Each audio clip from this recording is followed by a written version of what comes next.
So yeah, we were kind of delving into this moment of change of, okay, now you can have conversations with your child. Now you can have conversations with your son, and start to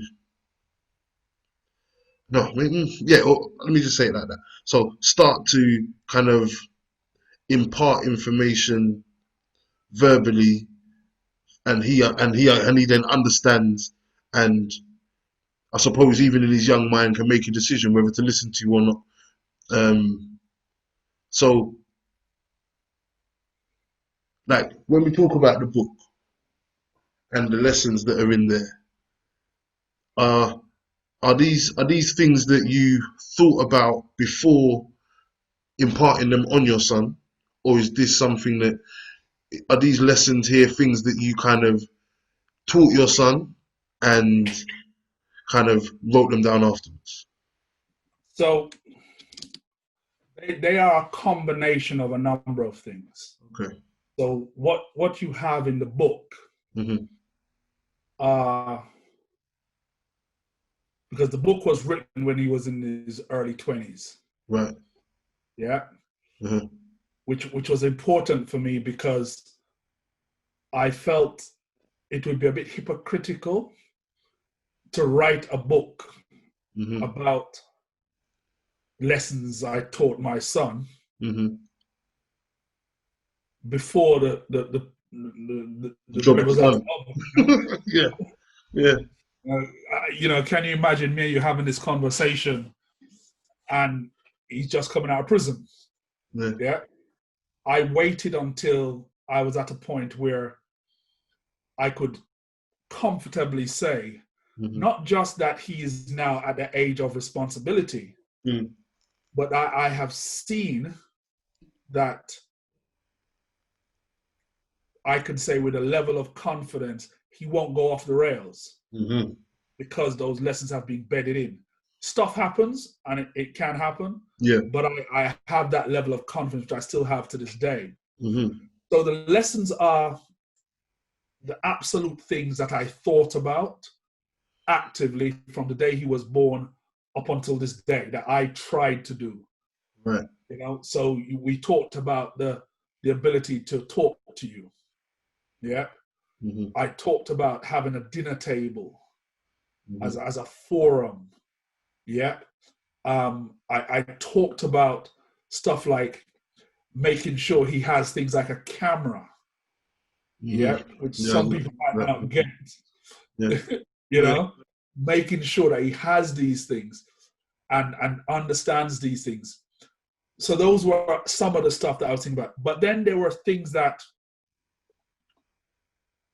I learned from other people. Mm-hmm. Yeah. So I would never even begin to claim that everything in the book was self-generated. Yeah. Yeah. A lot of them were things that I saw from other fathers, other mothers, other people. Mm-hmm. Because when you get under the skin of the book, you start to realize that it's not just about lessons to teach your son.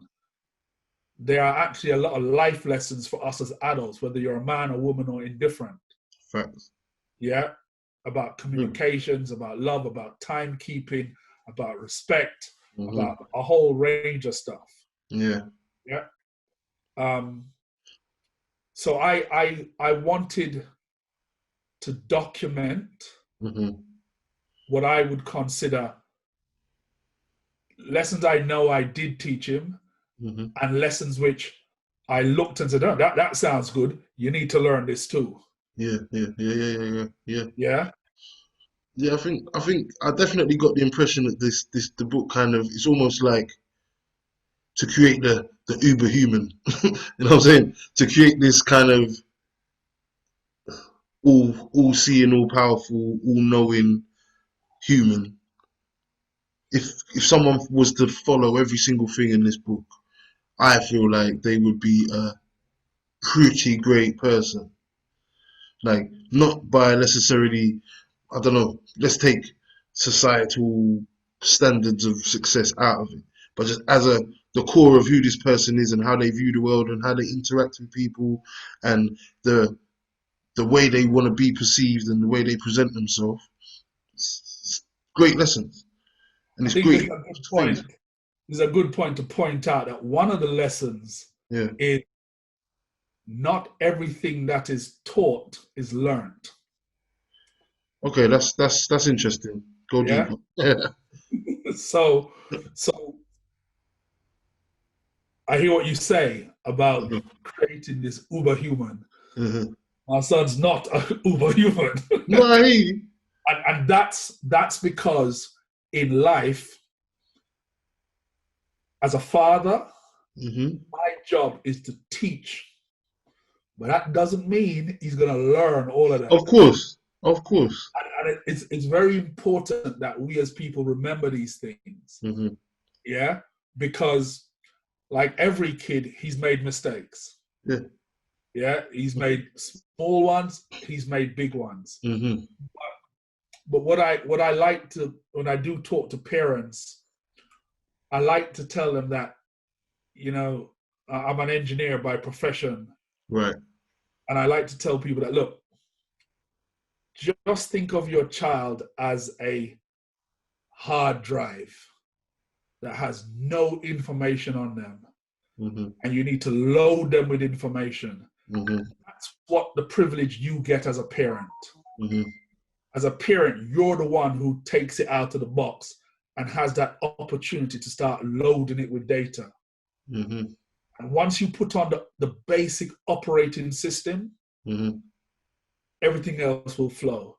That's why I repeat to people that it is such a mistake Hmm. to think that a child between 0 and 5 is just to be cuddled, just to be tickled, just to be played with. Sure, you're supposed to do those things, but you're also supposed to be teaching them lessons, Hmm. which for me is the same as loading up their hard drive with that operating system. Hmm. Because what we know now is that when a kid gets to 10, 11, it's too late. Yeah. The basic program is there, Hmm. and you can't erase that hard drive and start again. It just Hmm. doesn't work that way. Yeah. So for me, it has always been about your parenting journey begins with your mindset. What do I want? How do I want my child to be? Yep. Pray to God, Buddha, Allah, whoever you choose, that you will start out with a partner who is on the same wavelength. Hmm. And that when the child is born, you apply it and you go for it. Hmm. Because if you don't, you're going to get to 8, 9, and you're going to be saying, oh, that's how all kids are. And that's kind of not true. Hmm. You know, when they get to 15, I'm 6'3". Hmm. His mother is 5'10". Yeah. The boy's 6'5". Yeah.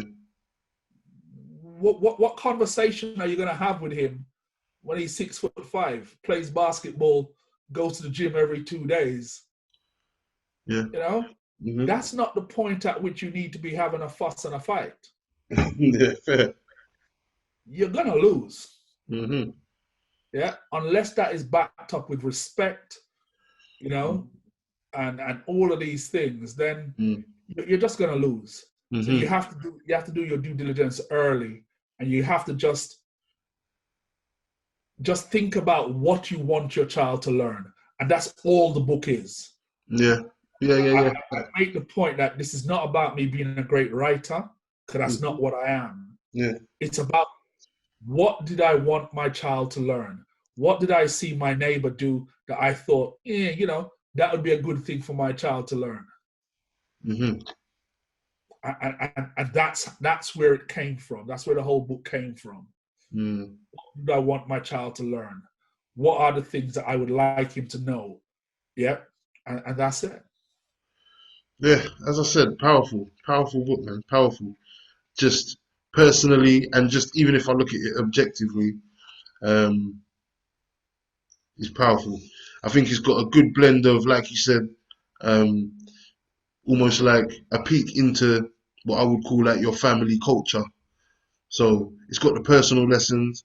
Then it's got, I think I remember seeing one, I don't know if I marked it, but I remember seeing one that you kind of said, yeah, you got this from, is it Tony Robbins or something?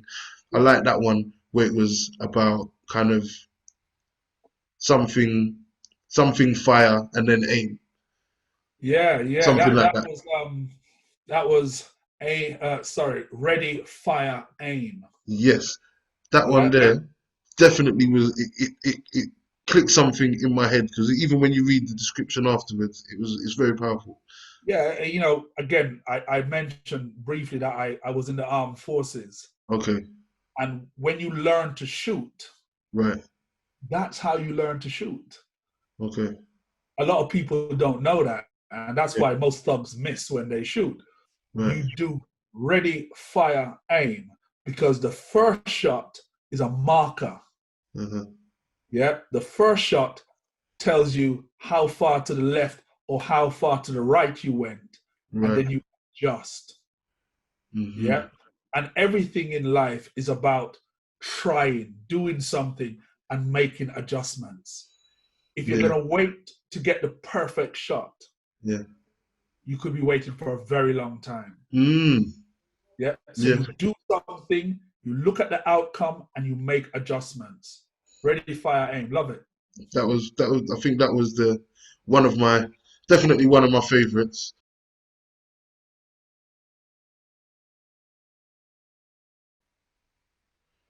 Okay, choices plus actions equal results. Um,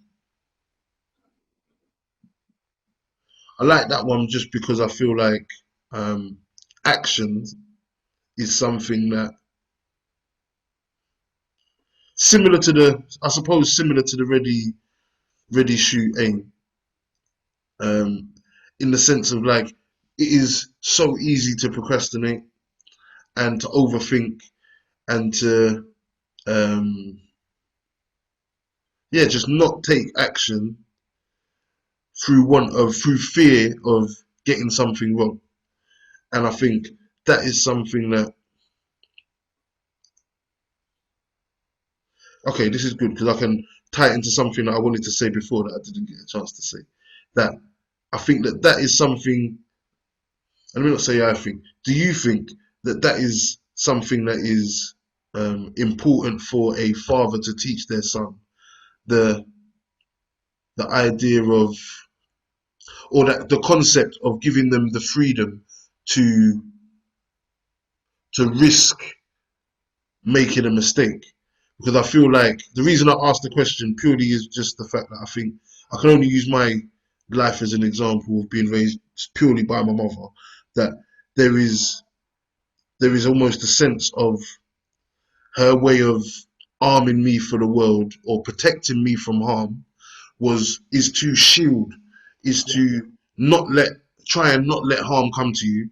And I've always okay, as I've got older, I've perceived and assumed that the role of a good father is to arm their child with the information, um, and like you said, be that support if it does go wrong, but let them go out and make their mistakes and have the support afterwards. I think what I'd How does say that to you, sit? it doesn't matter whether it's a father or a mother. Fair. Yeah. I think as a group of people, Uh-huh. black people, Uh-huh. we are very risk adverse. Okay. Yeah, we are very risk adverse. So we don't take chances. Mm-hmm. If you go on TV, you'll see some folks, white folks, going off to Spain. They don't speak the language. Yeah. They're opening up a chalet. They've cashed in their mortgage. They've cashed in their pensions Yeah. to set up a chalet in the south of France. Mm-hmm. And we're here thinking, boy, I can't even move to South London. Mm-hmm. We're very risk adverse. Mm-hmm. And the problem with being risk adverse is that the greatest profits come from most risk. Yeah. It's just the way it is. Yeah. But also, and not just talking on a financial level, on Mm. an emotional level, if you're not willing to take a chance, Mm-hmm. whether it's to walk across and say hi to that young lady, Mm-hmm. whether it's to walk into that business and say, look, I'm the best young intern you could ever employ. Mm-hmm. Yeah. Whether it's to stand up and say, actually, sir, I can do that. Yeah. Yeah. Mm-hmm. If you can't, if you're not able to think on that level, you Mm-hmm. will not get the rewards that lay ahead. Mm-hmm. And the rewards come in two ways. Okay. This is very important, and it's in the book as well. Mm-hmm. Way number one is that it goes right and you get the reward and it's all great. But way number two is more subtle, and that is it goes wrong, but you Mm-hmm. learn from the experience. Mm-hmm. Yeah? Mm-hmm. If something goes wrong and you don't learn from the experience, then it Mm-hmm. was a wasted experience. Yeah. Yeah? But if we don't put ourselves in positions where we're stretching ourselves, where we're taking risk, Mm-hmm. yeah?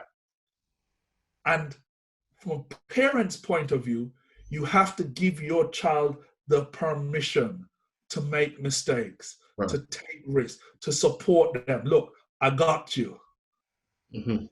Yeah, you're gonna mess up, but guess what? I got you. Mm-hmm. If we don't put out that safety net for them, they will not know what it's like to really stretch themselves. Yeah, Mm-hmm. you don't improve from a position of comfort. That's fair. Yeah, That's many of these gurus will tell you that you improve when you make yourself uncomfortable. Mm-hmm. That's when improvement starts. Yeah, if you're a gym guy, how Mm-hmm. do your muscles build? They break and repair. They break and repair. They break and repair. Mm-hmm. Mm-hmm. So, whether it's your dad or it's your mom is irrelevant, but Mm-hmm. parents, part and parcel of their role is to give children permission to take risks, to take chances, knowing that you're not going to say, well, you should have done that. Mm-hmm. But rather you will say to them, let's look at the process. Mm-hmm. How did you make the choice to do that? Mm-hmm. Because it's the process that needs tuning. Yeah. Yeah. Because, when you look at the rich guys in this world, they've got a process for taking risk. Mm-hmm. That's what they've got differently. Mm-hmm. They have a process to take those risks. Mm-hmm. So when you see a man who has a portfolio of 700 houses, he's not lucky. Yeah. He had a Okay. process Yeah. in place Mm-hmm. where he can say with a certain degree of certainty, this is going to be a good deal. Mm-hmm. Yeah. So that's what we as parents are supposed to be doing. Giving our children these process making skills.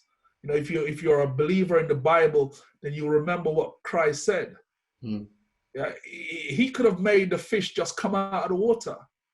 But what did he say? He said, I'm here to make you fishermen of men, to teach you how to do that. Yeah.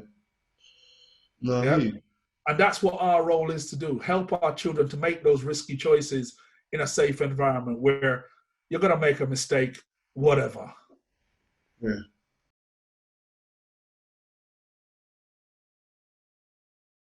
Well, that puts me in an awkward position because we live in a time where everybody's saying, mothers can father children and all of that. And I'm not that guy. I hear you, but you also did kind of just to kind of almost give you that. I don't know if I think caveat's the right word, where you kind of said, in a lot of ways, it doesn't matter which parent does certain things. So it's not like you're saying one is better than the other or one is more needed than the other. So my way of looking at men and women in parenting is that they are different but equal. Thanks. Yeah. So that's the way I look at it. Men bring different attitudes and different ways to the table right. than women. It doesn't mean one is necessarily more effective. In my view, it's about balance. Yeah. And that's why, irrespective of what anybody else wants to say, I will always say 2 parents is better than 1. Thanks. That's not to say you can't be a great mother by yourself. It's not to say you can't be a great father by yourself. It's just to say that two great parents together are better than one great parent. That is just logic. That's just basic logic. People tend to throw in, but suppose this one's what list. All right, I'm not talking about them. You know, because you're not talking about one bad parent, are you? No. So I'm not talking about one bad parent in a couple. I'm talking about two solid, focused parents. Nothing beats that, because they bring different stuff to the table. You know, if I put it to answer this quickly in very basic terms, going out for my little walk on the COVID, and there's a family walking, 3 kids, mom and dad. They're coming towards the road, and the mom's saying, I don't know, his name is Billy, I'm going to call him Billy. Little Billy, don't run out in the road. Don't run out in the road. Don't run out in the road. Don't run out in the road. Dad says, stop. And I don't know if it's the bass in his voice. I don't know what it is. The boy just stopped. And I have seen that play out so many times. Now, that doesn't mean the woman's not a good mother. It doesn't mean she's ineffective. It just means, thank God she has that balance around her children. Yeah. One of my friends used to tell me he remembers when, you know, when his daughter, whenever she fell over and cried, you know, he would be like this, and she just run straight past him to her mom. And that's it. That's the balance. Yeah. Because other things, she runs straight to her dad. That's where we need to be mentally. We need to stop making it a competition. It's not a competition. Yeah. It's about taking the role that fits you. Exactly.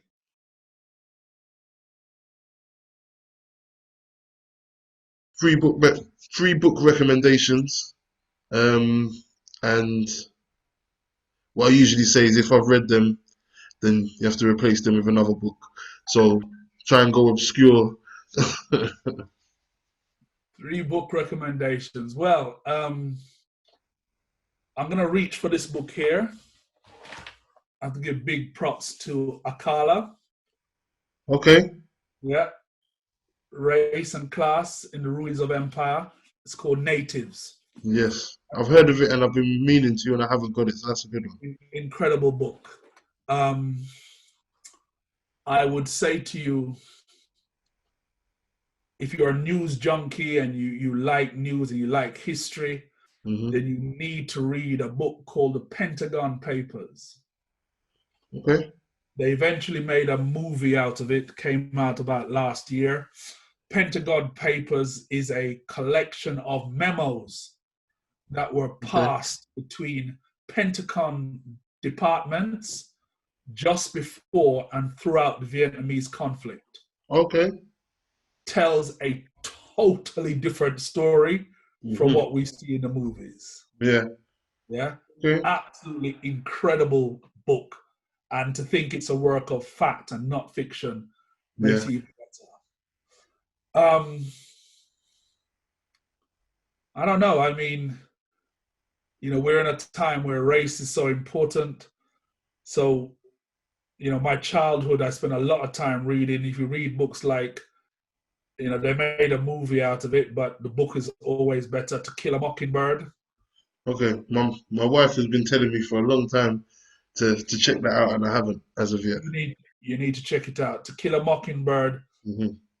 Lee Harper, or Harper Lee rather, the author, turned out to be a little white woman, but it's an incredible insight into race and class. It's an incredible insight to race and class at that time. Yeah. I won't bore you with books like Malcolm X. Yeah, that's I've read that maybe 4 or 5 times in my life. Because you would have read that. But I always think we should expand our reading and read wider. Yeah, I think that book, I think I read it for the first time when I was 13, 14. But yeah, that's definitely a powerful book, and I agree. I think a lot of people haven't read it just purely because the film exists. I think a lot of books stop being read by new generations as soon as a film exists. of There's it. two more books. Yeah, So this is, yeah. really Bonuses, upset your head. These books bonuses. really Let's go. upset my head when I was a kid. And my friend Gregory, who is a police officer in Jamaica now, he recommended Okay. these two books when we were kids. Mm-hmm. A guy called Eric von Daddydaycare, and one Okay. is called Return of the Gods, and one is called The Chariots of the Gods. You can read them in any order you feel like. And they're both by the same author, Yeah, yeah. yeah? Okay. I can't say much more about them, Yeah. but if you get a chance to read any of them, just like how the Pentagon Papers will reshape your mind about the propaganda Mm-hmm. around the Vietnamese War, Yeah. those books will change the foundation of how you see things around you. That's all I can say.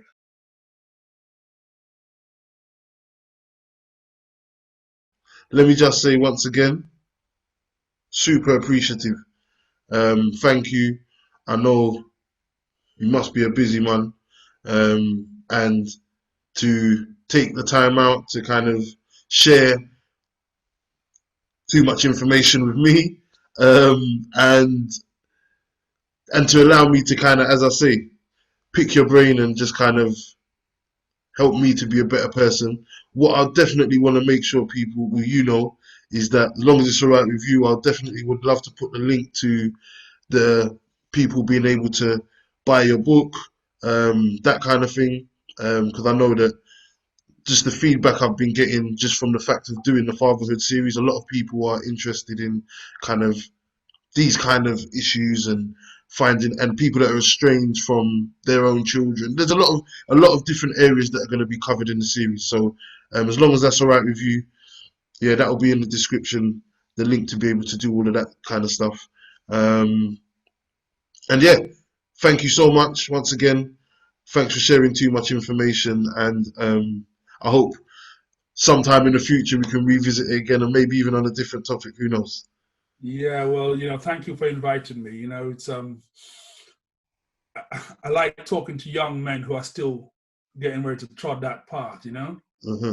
It's important, and again, it's about that conversations that I probably didn't have, Mm-hmm. but it's nice to have those conversations. Agreed, 100%.